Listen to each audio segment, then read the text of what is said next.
ಶ್ರೀ ಗುರುಭ್ಯೋ ನಮಃ. ಹರಿ ಓಂ. ರಾಘವೇಂದ್ರ ಸ್ವಾಮಿಗಳವರು ವರಾಹ ಆದಮೇಲೆ ನರಸಿಂಹನನ್ನ ಸ್ತೋತ್ರವನ್ನು ಮಾಡ್ತಾರೆ.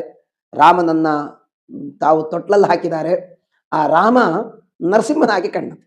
ಅದು ಹೇಗೆ ಕಾಣ್ತಾನೆ? ನರಸಿಂಹದೇವರ ಬಗ್ಗೆ ಅನೇಕ ವಿಚಾರಗಳೆಲ್ಲ ಗೊತ್ತಿದೆ. ಆದರೆ ರಾಘವೇಂದ್ರ ಸ್ವಾಮಿಗಳವರಿಗೆ ನರಸಿಂಹನಾಗಿ ಕಂಡಿದ್ದೇ ಒಂದು ವಿಚಿತ್ರವಾದದ್ದು. ಅದನ್ನ ಹೇಳಬೇಕಾದ್ರೆ, ತಾವಕಂ ನರಹರೇತಿ ವಿರುದ್ಧಂ ವೇಷಧಾರಣಮಿದಂ ತನುತೇನಃ ಅತ್ಯಸಂಘಟಿತ ಕರ್ಮ ಚ ಕೃತ್ವಾ ಪಾಲಯೇ ಪ್ರಣತಮಿತ್ಯುಪದೇಶಂ. ಲೋಕದಲ್ಲಿ ಒಂದು ನಿಯಮ ಇದೆ. ಯಾರನ್ನಾದ್ರೂ ಪರಿಪಾಲನೆ ಮಾಡಬೇಕಾದ್ರೆ ಶಾಂತನಾಗಬೇಕು.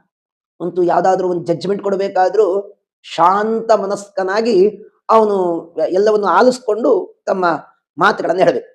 ಪಾಲನೆ ಮಾಡೋದು ಅಂತ ಇದೆಯಲ್ಲ, ಸಂಸಾರಸ್ಥರಿಗೆ ಇದೆಲ್ಲ ಗೊತ್ತಿರತ್ತೆ. ಅಂತೂ ಮಕ್ಕಳನ್ನ ನೋಡ್ಬೇಕಾದ್ರೆ ಅಂತೂ ಬೈದು ಬಿಟ್ರೆ ಅವ್ರು ಯಾರು ಮಾತೆ ಕೇಳಲ್ಲ. ಆದ್ರೆ ಪಾಲನೆ ಮಾಡ್ಬೇಕಾದ್ರೆ ಶಾಂತನಾಗ.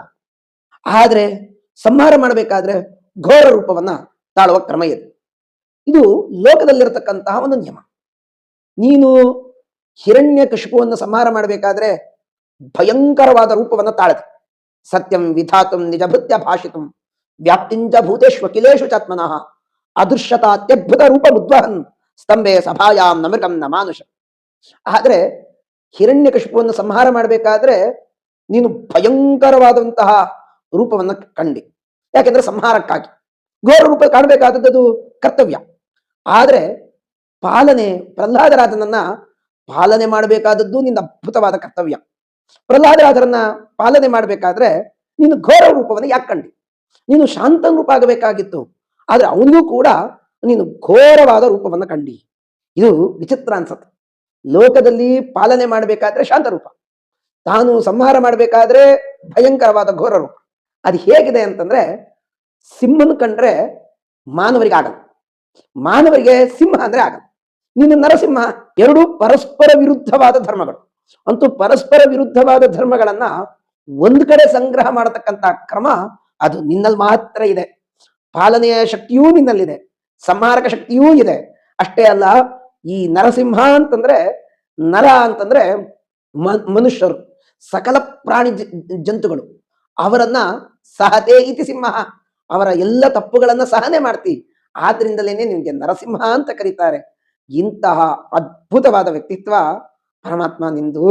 ನೀನು ವಿರುದ್ಧವಾದಂತಹ ಧರ್ಮಗಳನ್ನ ಏಕತ್ರ ಸಂಗ್ರಹ ಮಾಡ್ತಿ. ನಮ್ಮ ಮನುಷ್ಯರು ಮಾಡತಕ್ಕಂತಹ ಏನೇನು ಪಾಪಗಳಿದೆ ಆ ಪಾಪಗಳನ್ನ ಸಹನೆ ಮಾಡಿ ಮನುಷ್ಯರನ್ನ ಉದ್ಧಾರ ಮಾಡ್ತಿ. ಇಂತಹ ನರಸಿಂಹದೇವರಿಗೆ ನಮಸ್ಕಾರ ಅಂತ. ಈ ವಿಶೇಷವಾಗಿ ರಾಘವೇಂದ್ರ ಸ್ವಾಮಿಗಳವರು ಅವರ ಮೂಲ ರೂಪ ಅದು ಪ್ರಹ್ಲಾದರಾಜರು. ಪ್ರಹ್ಲಾದರಾಜರ ಹತ್ರ ಕೇಳ್ಬೇಕಾದ್ರೆ ಹಿರಣ್ಯಕಶಿಪುವಿನಿಗೆ ತಾನು ರೂಪ ಹೇಳಿದ್ದು ಸರಿ, ಸಂಹಾರಕವಾದ ರೂಪ. ಪ್ರಹ್ಲಾದರಾಜರು ಅವರು ವಿಶೇಷವಾದಂತಹ ಅವರು ಎಲ್ಲ ರೂಪವನ್ನೂ ಕಾಣ್ತಾರೆ. ಅವರು ಘನಘೋರವಾದ ರೂಪವನ್ನೂ ಕಂಡಿದ್ದಾರೆ, ಶಾಂತವಾದ ನರಸಿಂಹ ರೂಪವನ್ನೂ ಕಂಡ್ರು. ಆದ್ರಿಂದಲೇನೆ ತರಳ ಪ್ರಹ್ಲಾದ ಅಂತ ಎಲ್ಲ ದೇವಾನುದೇವತೆಗಳು ನರಸಿಂಹದೇವರು ಪ್ರಕಟರಾದಾಗ ದೇವಾನುದೇವತೆಗಳು ಬಂದ್ರು. ಆ ಕೋಪವನ್ನ ಅಂತೂ ಪರಮಾತ್ಮನಲ್ಲಿರ್ತಕ್ಕಂಥ ಕೋಪ ಅಂದ್ರೆ ಇನ್ಯಾರ್ದೋ ತರ ಕೋಪ ಅಲ್ಲ, ಅದು ಲೋಕ ವಿಲಕ್ಷಣವಾದಂಥದ್ದು. ಅಂತಹ ಲೋಕ ವಿಲಕ್ಷಣವಾದ ಕೋಪವನ್ನ ಯಾವ ದೇವತೆಗಳಿಗೂ ಕೂಡ ಅದನ್ನ ಶಾಂತ ಮಾಡ್ಲಿಕ್ಕಾಗ್ಲಿಲ್ಲ. ಪ್ರಹ್ಲಾದರಾಜರ ಆ ಪ್ರಾರ್ಥನೆಯಂತೆ ಆ ಇಡೀ ಸಮಗ್ರವಾದ ನರಸಿಂಹದೇವರ ಕೋಪ ಏನಿದೆ ಅದು ಶಾಂತ ಆಯ್ತು. ಬಾಲಕ ಪ್ರಹ್ಲಾದ ಅವನ ಪ್ರಾರ್ಥನೆಗೆ ನರಸಿಂಹದೇವರು, ಉಗ್ರರಾದಂತಹ ನರಸಿಂಹದೇವರು ಶಾಂತರಾದ್ರು. ಇದೇ ರೀತಿಯಾಗಿ ನಾವು ರಾಯರ ಹತ್ರ ಕೇಳ್ಕೊಳ್ಬೇಕಂತೆ. ದೀನಂ ದೂನಂ ಅನಾಥಂ ಶರಣಾಗತಂ ಏನಂ ಉದ್ಧರಯತಿ ವಿಜ್ಞಾಪನ ಕರ್ತೃಣ. ರಾಯರ ಹತ್ರ ನಾವ್ ಏನ್ ಕೇಳ್ಕೊಳ್ಬೇಕು ಅಂತಂದ್ರೆ, ನಾವ್ ಏನೇನೋ ಪಾಪ ಮಾಡಿದೀವಿ, ಅಂತೂ ಆ ಪಾಪಗಳ ಲೆಕ್ಕಕ್ಕೆ ಇಲ್ಲ.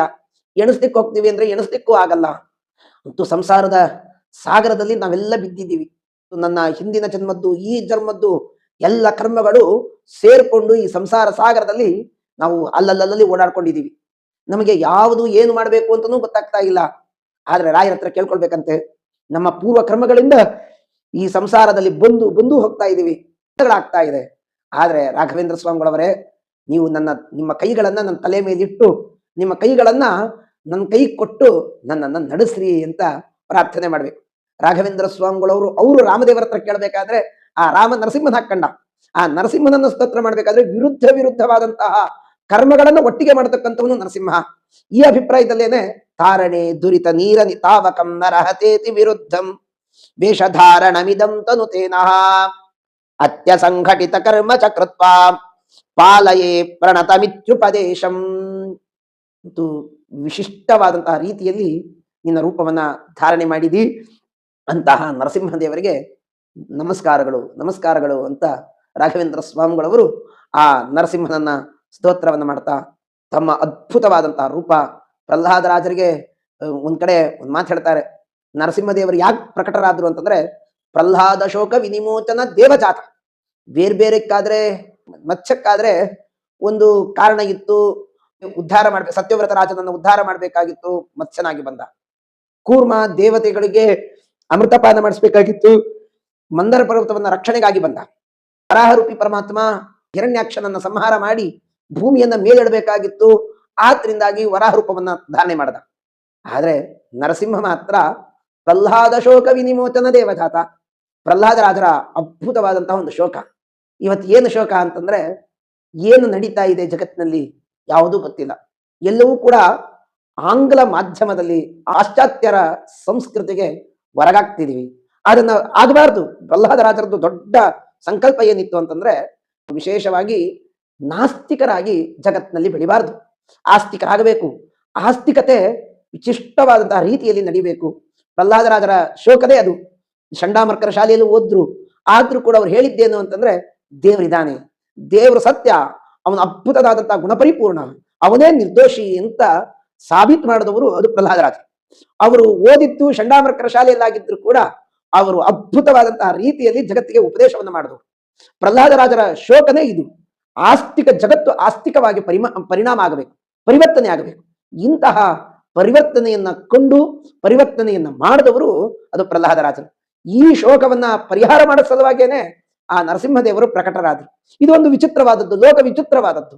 ಇಂತಹ ಅದ್ಭುತನಾದಂತಹ ರಾಘವೇಂದ್ರ ಸ್ವಾಮಿಗಳವರ ಆ ಮೂಲ ರೂಪದಲ್ಲಿರ್ತಕ್ಕಂತಹ ಪರಮಾತ್ಮ, ಆ ಪರಮಾತ್ಮನಿಗೆ ನಮಸ್ಕಾರ ಅಂತ ಅವರು ಏನು ಕಂಡಿದ್ರೋ ಅವರ ಮೂಲ ರೂಪದ ಒಂದು ಸೂಚನೆಯನ್ನೂ ಕೂಡ ಈ ಸಂದರ್ಭದಲ್ಲಿ ಅನೇಕ ಮಾತುಗಳನ್ನ ಹೇಳ್ತಾ ತಾವಕಂ ನರಹರೇತಿ ವಿರುದ್ಧಂ ವೇಷಧಾರಣಮಿದಂ ತನುತೇನ ಅತ್ಯ ಸಂಘಟಿತ ಕರ್ಮಚಕ್ರತ್ವ ಪಾಲಯೇ ಪ್ರಣತಮಿತ್ಯುಪದೇಶಂ ಅಂತ ಆ ನರಸಿಂಹದೇವರಿಗೆ ನಮಸ್ಕಾರ ನಮಸ್ಕಾರ ಅಂತ ಹೇಳ್ತಾ ಇನ್ನೊಂದು ಶ್ಲೋಕದಲ್ಲಿ ನರಸಿಂಹನನ್ನ ಒಂದು ಸ್ತೋತ್ರ ಮಾಡ್ತಾನೆ.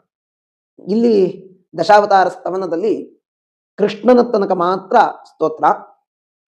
ದಾರಿತೋದರ ಹಿರಣ್ಯಕ ಶತ್ರು ರಾಂತ್ರಾಮಾಲ್ಯ ಕಲಿತಂ ತವ ರೂಪಂ ನರಸಿಂಹ ಕಲಯೇನನುಭೂತಂ ಶಾರದಂ ಜಲಧರಂ ಸಹಶಂಪಂ. ರಾಘವೇಂದ್ರ ಸ್ವಾಮಿಗಳವರ ಶಬ್ದಪ್ರಾಸದೆ ಒಂದು ವಿಚಿತ್ರವಾದಂತಹ ಶಬ್ದ. ಅವರ ಕ್ರಮ ಹೇಗಿದೆ ಅಂತಂದ್ರೆ ರಾಘವೇಂದ್ರ ಸ್ವಾಮಿಗಳವರು ನರಸಿಂಹನನ್ನು ಕಾಣ್ತಾ ಇದ್ದಾರೆ. ಅವರು ನಿಜವಾಗ್ಲೂ ನರಸಿಂಹನನ್ನು ಕಂಡವರು ಸಾಕ್ಷಾತ್ ಪ್ರಹ್ಲಾದರಾಜ. ಆದ್ರಿಂದಲೇನೆ ಪ್ರಹ್ಲಾದರಾಜರ ಕಾಲದಲ್ಲಿ ಘಟನೆ ನಡೆದದ್ದನ್ನು ಉಲ್ಲೇಖ ಮಾಡ್ತಾರೆ. ಹಿರಣ್ಯಕಶಿಪು ಸಂಹೃತನಾದ. ಅವನು ಕೇಳಿದ್ದು ವರ ಏನು ಅಂತಂದ್ರೆ, ನಾನು ಬೆಳಗ್ಗೆ ಸಾಯಬಾರ್ದು, ಸಂಜೆ ಸಾಯಬಾರ್ದು, ಹಗಲು ಸಾಯಬಾರ್ದು, ರಾತ್ರಿ ಸಾಯಬಾರ್ದು, ಆಯುಧಗಳಿಂದ ಸಾಯಬಾರ್ದು, ದೇವತೆಗಳಿಂದ ಸಾಯಬಾರ್ದು, ಅಷ್ಟೇ ಅಲ್ಲ ವಿಶೇಷವಾದಂತಹ ಯಾವ ಪ್ರಾಣಿಗಳಿಂದ ಸಾಯಬಾರ್ದು ಅಂತೂ ಏನೇನು ಮಾಡಿಫಿಕೇಶನ್ ಮಾಡ್ಬೇಕೋ ಎಲ್ಲ ಕೇಳಿದ್ನಂತೆ. ಬ್ರಹ್ಮದೇವರು ಹೇಳಿದ್ನಂತೆ, ನಾನೇನೋ ಈ ಭೂಮಿಯನ್ನ ಬ್ರಹ್ಮಾಂಡವನ್ನ ಸೃಷ್ಟಿ ಮಾಡಿದ್ದೀನಿ, ನಾನು ಸೃಷ್ಟಿ ಮಾಡಿರೋದ್ರಿಂದ ಸಾಯಬಾರ್ದು ಅಂತ ಕೇಳ್ತಾ ಇದ್ದೀನಿ, ನೀನ್ ತಪಸ್ ಮಾಡಿದಿ, ಅದಕ್ಕೆ ಅಸ್ತು ತಥಾಸ್ತು ಅಂತ ಅಂತೀನಿ. ಆದ್ರೆ ಇನ್ನೊಬ್ರು ಇದ್ದಾರೆ ನನ್ನನ್ನೂ ನಿಯಮನ ಮಾಡತಕ್ಕಂಥ, ಅವನೇನು ಮಾಡ್ತಾನೋ ಗೊತ್ತಿಲ್ಲ, ಅದಕ್ಕೆ ಮಾತ್ರ ನಾನು ತಥಾಸ್ತು ಅನ್ನಲ್ಲ ಅನ್ನೋದು.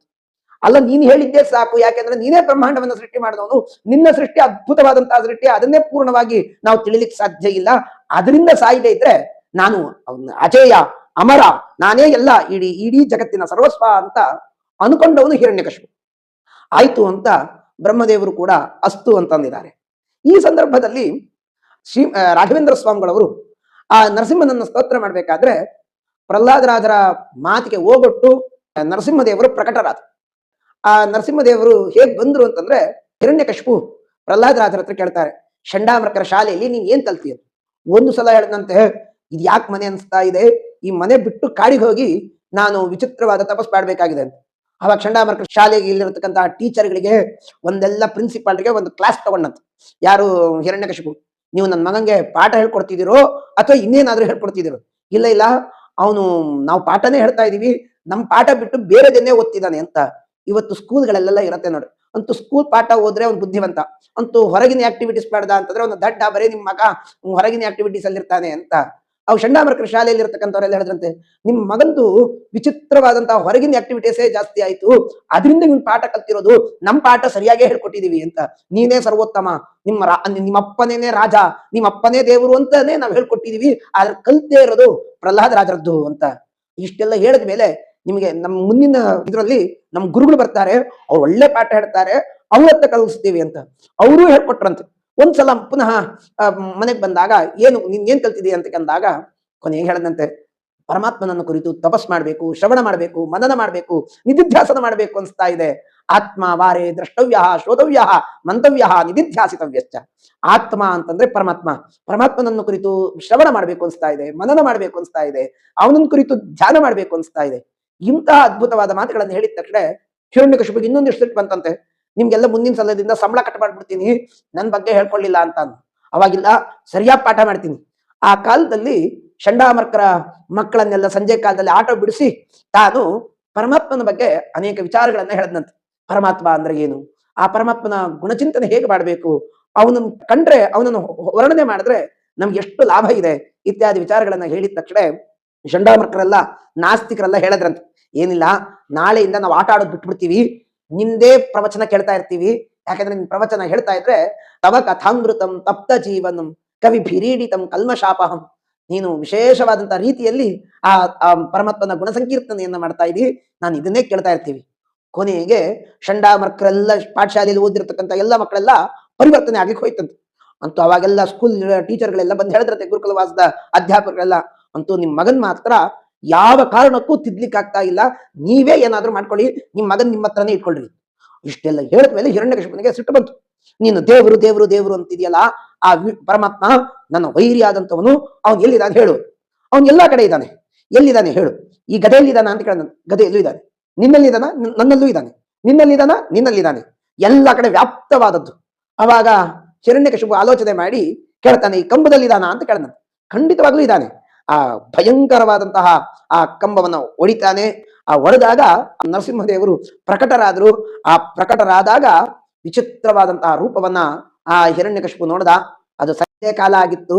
ಸಂಜೆ ಕಾಲ ಆದಾಗ ಹೊಚ್ಚದ ಮೇಲೆ, ಅಂದ್ರೆ ಅದನ್ನ ದೇಹಿಲಿ ಅಂತ ಸಂಸ್ಕೃತದಲ್ಲಿ ಅದನ್ನ ಕರೀತಾರೆ, ಆ ದೇಹಿಲಿ ಮೇಲೆ ತಾನು ಕುತ್ಕೊಂಡು ವಿಶೇಷವಾದಂತಹ ಹಿರಣ್ಯಕಶಿಪುವನ್ನ ತೊಡೆ ಮೇಲೆ ಹಾಕಿ, ಯಾವ ಆಯುಧ ನೀನ್ ಕೇಳಿದ್ದು ಬೆಳಗ್ಗೆ ಸಾಯ್ಬಾರ್ದು, ರಾತ್ರಿ ಸಾಯ್ಬಾರ್ದು, ಅಂತೂ ಇವಾಗ ಬೆಳಗ್ಗೆನೂ ಅಲ್ಲ ರಾತ್ರಿನೂ ಅಲ್ಲ, ಇದನ್ನ ಸಂಧ್ಯಾಕಾಲ ಅಂತ ಕರೀತಾರೆ. ಅಂತೂ ಸಂಧ್ಯಾಕಾಲದಲ್ಲಿ ನಿನ್ನ ಸಂಹಾರ ಮಾಡ್ತಾ ಇದ್ದೀನಿ, ಯಾವ ಆಯುಧಗಳು ಅಲ್ಲ, ಉಗ್ರಗಳಿಂದ ನಿನ್ನನ್ನು ಸಂಹಾರ ಮಾಡ್ತಾ ಇದ್ದೀನಿ ಅಂತ ಸಂಹಾರ ಮಾಡ್ದ. ಸಂಹಾರ ಎಲ್ಲ ಆದ್ಮೇಲೆ ಆ ಕರಳನ್ನ ಬಗದ್ನಂತ.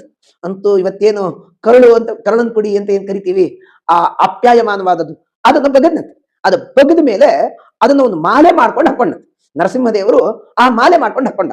ಅದು ಹೇಗಿದೆ ಅಂತಂದ್ರೆ, ಪ್ರಹ್ಲಾದರಾಜರು ಸಾಕ್ಷಾತ್ ರಾಘವೇಂದ್ರ ಸ್ವಾಮಿಗಳವರು ಅವರದನ್ನು ನೋಡಿದವರು, ಅದನ್ನು ವರ್ಣನೆ ಮಾಡ್ತಾರೆ. ದಾರಿತೋದರ ಹಿರಣ್ಯಕ ಶತ್ರು ರಾಂತ್ರ ಮಾಲ್ಯ ಕಲಿತಂ ತವ ರೂಪಂ ನಾರಸಿಂಹ ಕಲಯೇನನುಭೂತಂ ಶಾರದಂ ಜಲಧರಂ ಸಹಶಂಪಂ. ವಿಶೇಷವಾದಂತಹ ಶರತ್ ಕಾಲದಲ್ಲಿ ಒಂದು ಮಿಂಚು ಬಂದು ಹೋಗತ್ತೆ. ಅಂತೂ ಆ ಮಿಂಚನ್ನು ನೋಡ್ಲಿಕ್ಕೆ ಒಂದು ಸುಂದರವಾದದ್ದು, ಅದರ ಅದ್ಭುತವಾದದ್ದು. ಅದರಿಂದ ಇವತ್ತಿಗೂ ಕೂಡ ಎಷ್ಟೋ ವರ್ಷಗಳ ಕಾಲ ಎಲೆಕ್ಟ್ರಿಸಿಟಿಯನ್ನ ಬಳಸಬಹುದು, ಅಂತಹ ಅದ್ಭುತವಾದದ್ದು.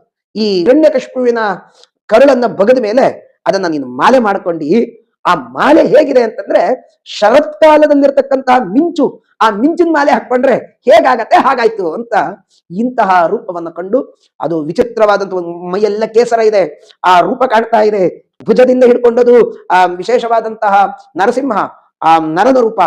ಇಂತಹ ಆ ನರಸಿಂಹನಲ್ಲಿ ಮಿಂಚಿನ ಅದ್ಭುತವಾದಂತಹ ಹೂಮಾಲೆಯನ್ನ ಹಾಕೊಂಡಿದೆಯೋ ಏನೋ ಅಂತ ಕಾಣಿಸ್ತಾ ಇದೆ ನರಸಿಂಹ. ಇಂತಹ ನರಸಿಂಹದೇವರಿಗೆ ಅತ್ಯಂತ ಕೋಟಿ ಕೋಟಿ ಪ್ರಣಾಮಗಳು ಅಂತ ಭಕ್ತಿಪೂರ್ವಕವಾದ ಪ್ರಣಾಮಗಳನ್ನ ಸಮರ್ಪಣೆಯನ್ನ ಮಾಡಿದ್ದಾರೆ. 2 ಶ್ಲೋಕದಲ್ಲಿ ಆ ನರಸಿಂಹನನ್ನು ಸ್ತೋತ್ರವನ್ನ ಮಾಡುತ್ತಾ ಆ ರಾಘವೇಂದ್ರ ಸ್ವಾಮಿಗಳವರು ಜಗತ್ತಿಗೆ ಇದೊಂದು ಅದ್ಭುತವಾದ ಕೊಡುಗೆಯನ್ನ ಕೊಟ್ಟಿದ್ದಾರೆ ಅಂತ ಹೇಳ್ತಾ ಶ್ರೀಕೃಷ್ಣ ಅರ್ಪಣಮಸ್ತು.